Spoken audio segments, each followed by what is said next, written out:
Welcome to this week's episode of Biz Success in 15, where top experts share hot tips and strategies that you can implement in as little as 15 minutes to build your dream business. And now here's your host, the Visibility Whiz, Cindy J.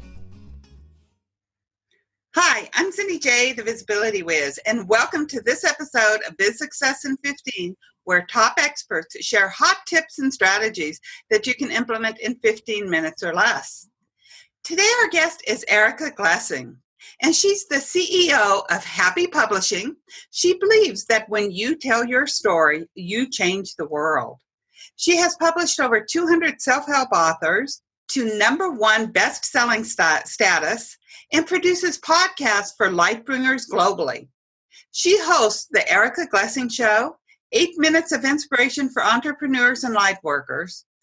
Her favorite saying is, creation is inherent in everything you do. Create something. Welcome, Erica. It's a pleasure to have you.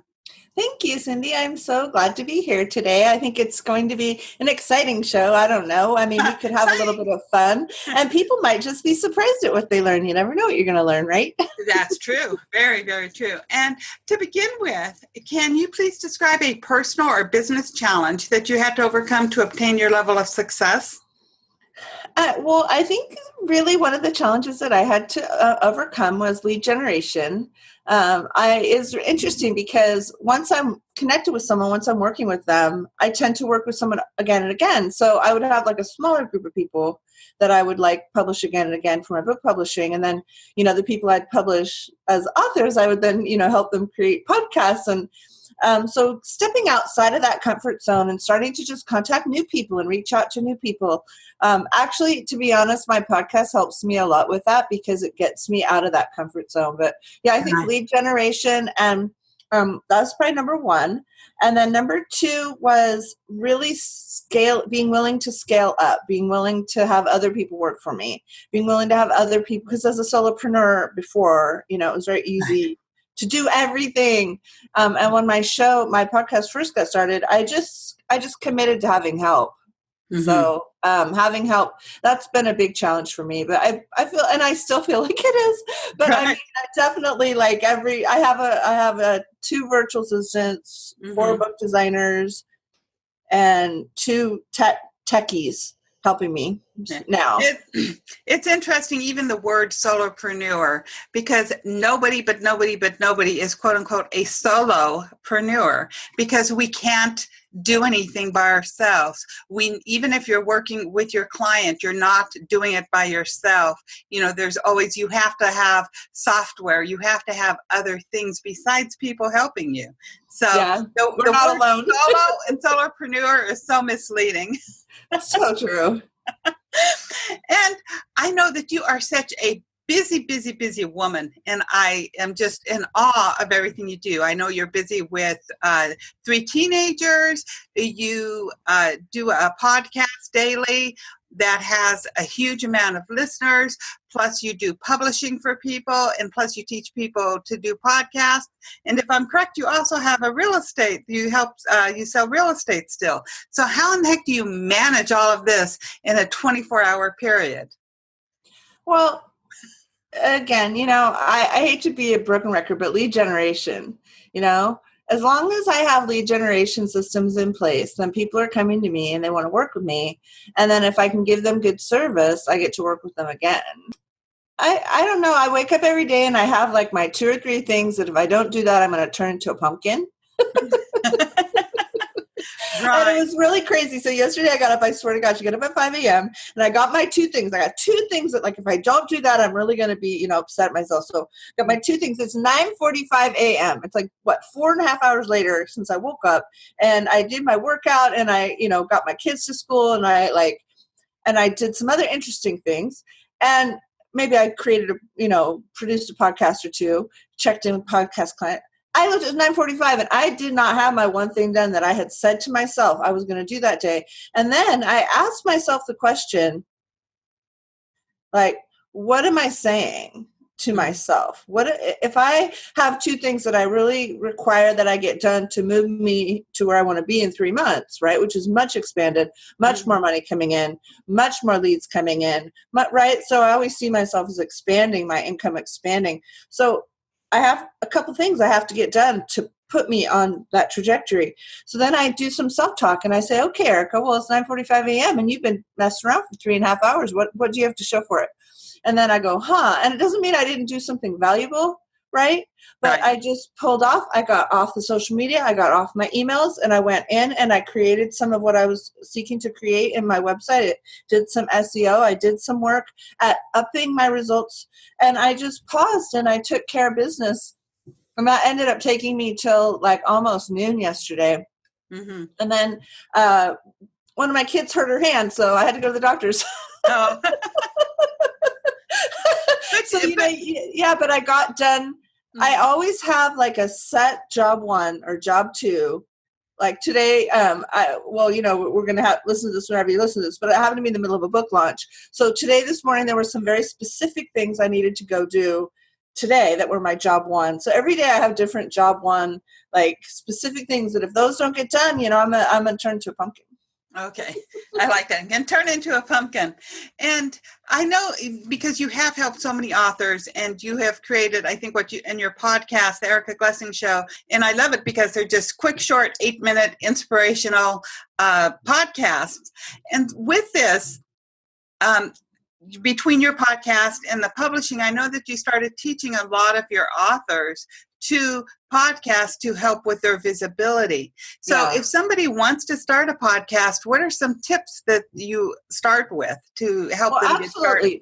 This is one of my favorite topics. So, of course, I'm joyful that you brought it up, Cindy. What you want to start with really first is seeing it integrated into your business. So it's not the sexy thing of go pick music, or it's not the sexy thing of go research all the different podcast providers.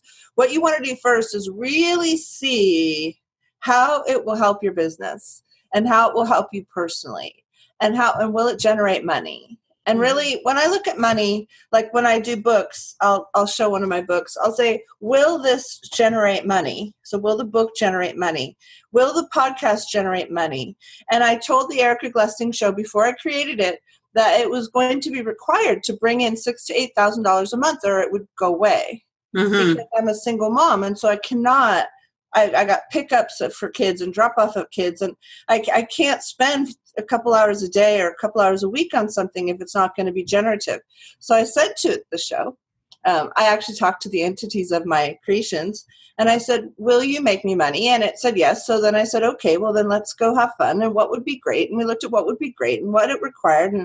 And so I started looking at what is my lead generation? How will the show bring me people who would like to work with me? And so what happens is with the podcast, because it captures your chi, it like captures your thumbprint, it's your voice, it's a unique quality of you. What happens is if someone's listened to my show a lot, they start kind of getting to know my chi. They start kind of getting to know Erica, and they might like or hate my sense of humor because I laugh irreverently at the craziest things. I laugh about when people die. I might just laugh, like that might be funny to me. And so you'd be like, oh, she's really strange. Okay, well, so you're not going to, or I talk to people who crossed over. I talk to animals, so not everyone is my cup of tea. So what happens is I call it tribing. So when people listen to your podcast, they tribe with you or they tribe against you. They jump on your tribe or they jump out of your tribe. Like they want to go to your party or they hate you hate your damn party. And you're like, I would never want to see that girl again. So for me, the podcast is a tool to express my chi. And then I try to be very true to me as I'm building it. And as I'm helping others, I try to help them build. In fact, we just recreated a show that I built for one of my clients. She built this podcast and it just wasn't working. It was like the title had some very interesting connotations that we didn't get until we created it. And so she just changed her title and she's so happy. Right. It's like, she's so happy. It expresses so much more. And then she had this really fun logo done, the fresh one. So different. There's going to be some trial and error when you do podcasts, but I like them. They're very inexpensive as an ongoing tool to run, and they express your chi and they bring you leads. So, it could be better. Right.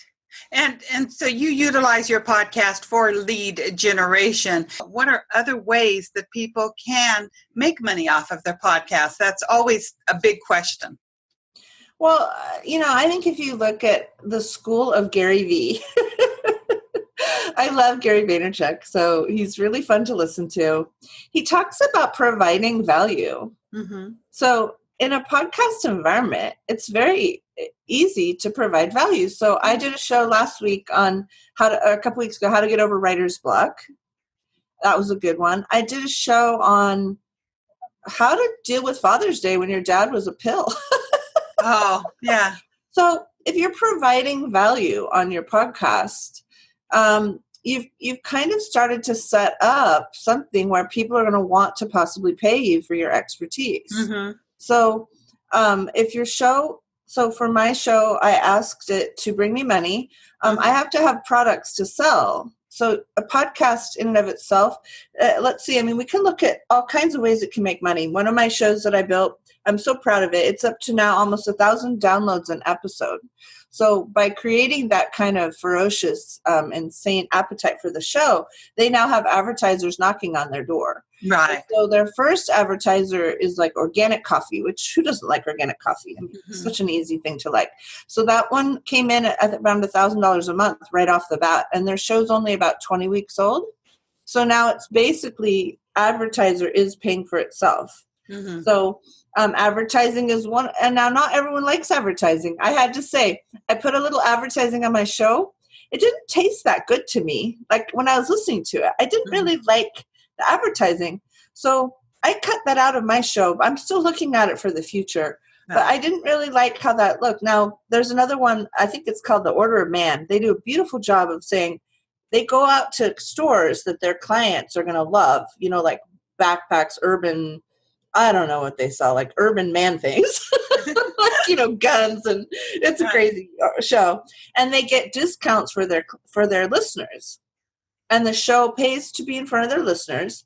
And then they can document it by giving 10% off to their listeners. So then it's a win-win because they can document it, and they're like fighting for their listeners.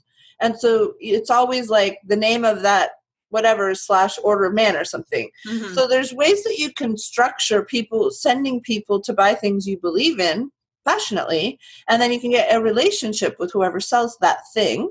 So that's another way to make money.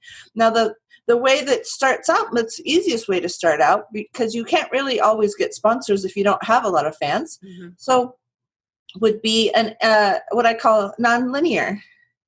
And this is really how most books make money. So if you have an online course that you can sell for $47 or $97 or $997, or $5,008. I just signed up for a course that was $6,000 because I really need to up my skills this year. So I just paid really a lot of money for what I need to do this year to move me from where I am, which is not bad, to where I really want to be, which is a much sweeter spot. So I just brought in some mentors.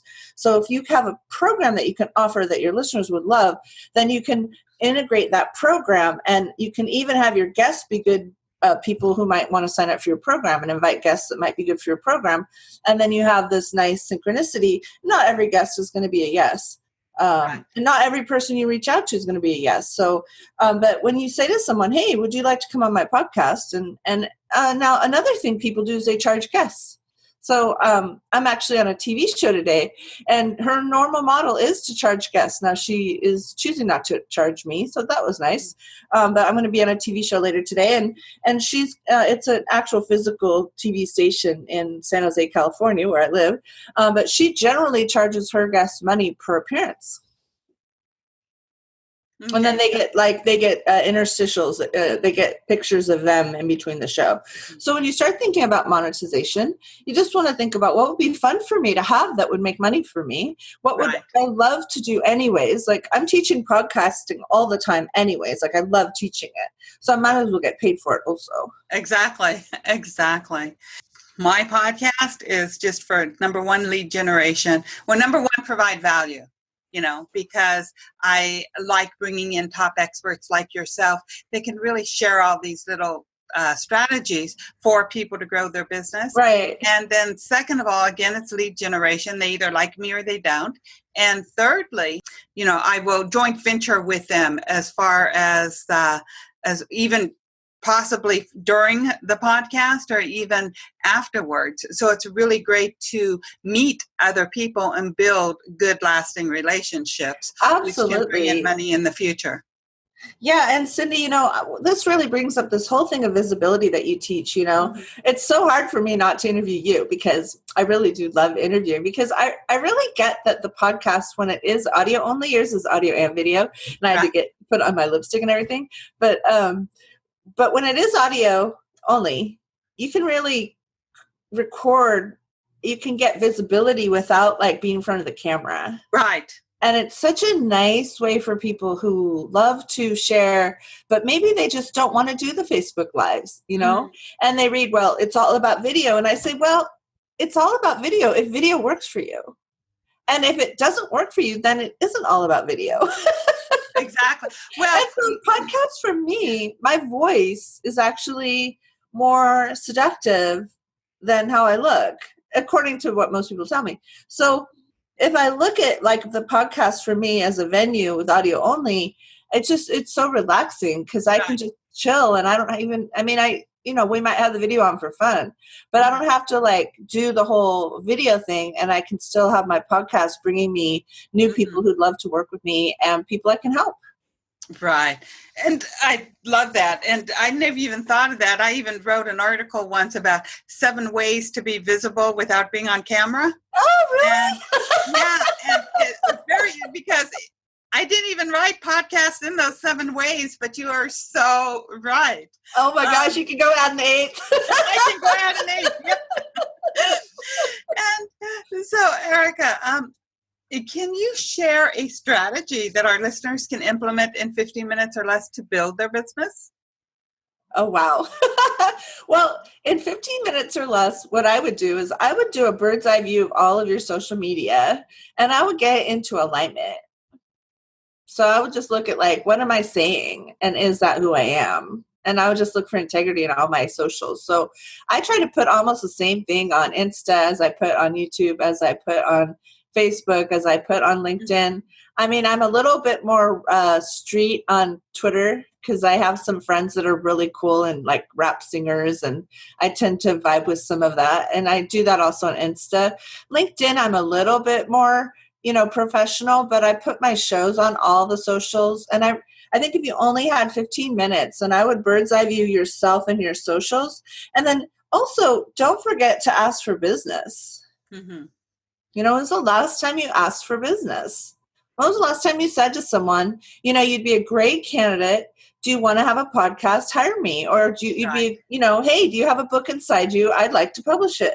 When was the last time you said to someone, would you like my business? Would you hire me to do this with you? Right. If you're not asking that specifically every day, I'm a little bit rabid, but I would like to increase my income by 20 times this year.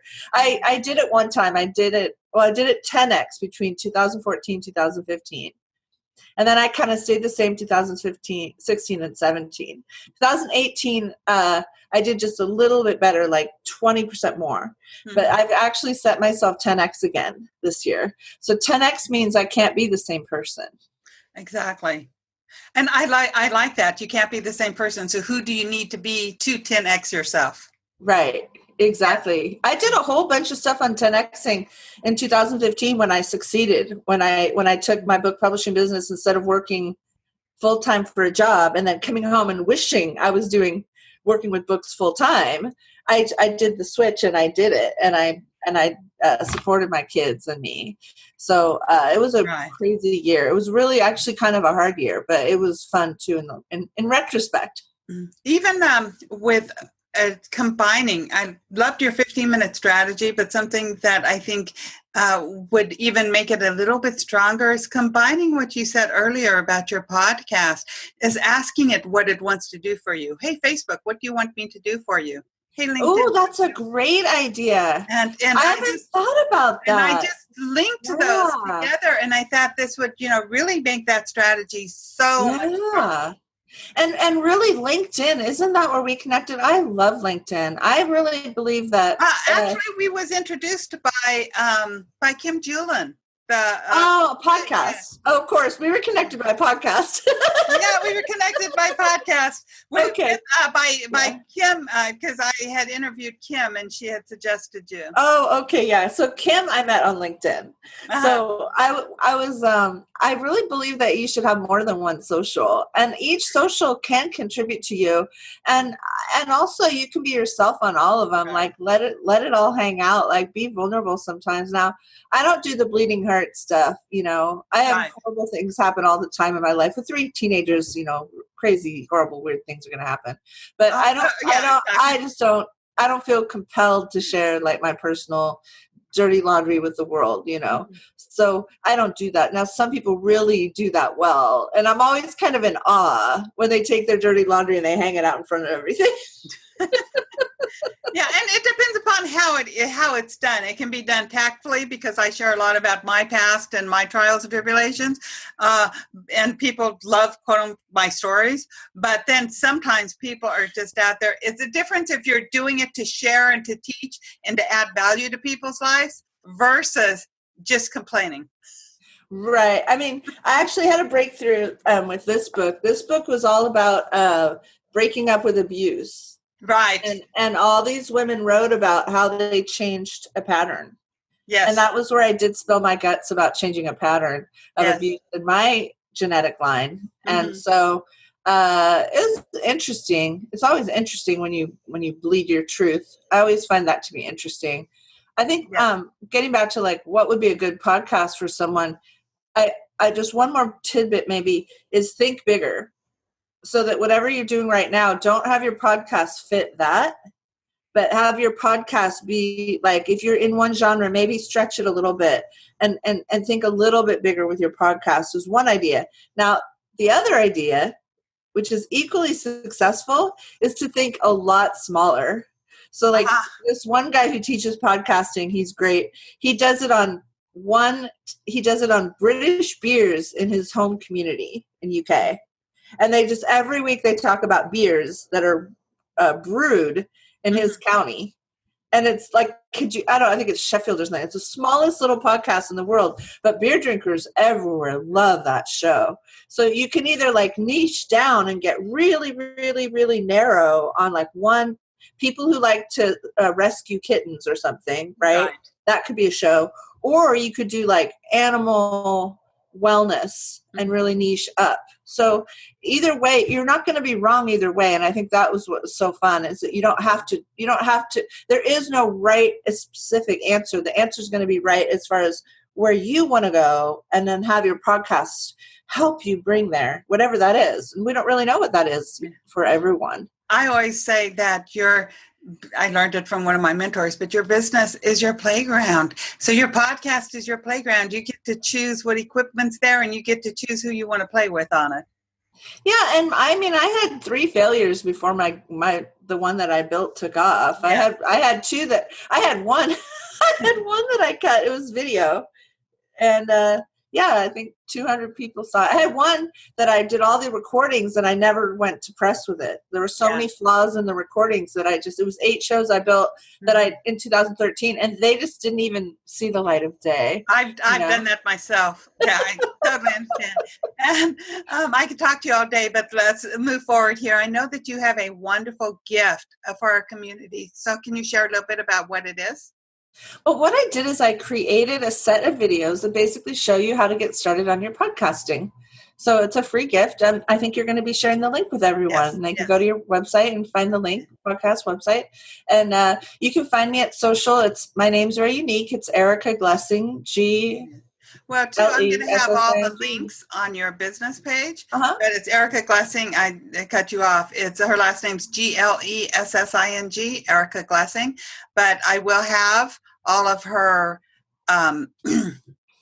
social media links, as well as her business link and her gift to her 5-video podcast creation masterclass. That's a must if you want to get started in podcasting. So you want to go grab that 5-video podcast creation masterclass.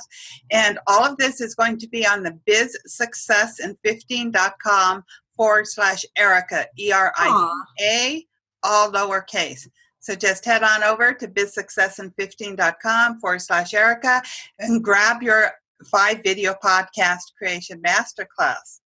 Awesome. Thank you so much. Erica, do you have any parting words for our listeners? I would just say start something, take imperfect action. Take imperfect action. Love it. Thank you. And thank you for being my guest today, Erica. It's been a pleasure. And to our listeners, if you enjoyed today's show, feel free to share it with your friends. And head on over to bizsuccessin15.com/Erica.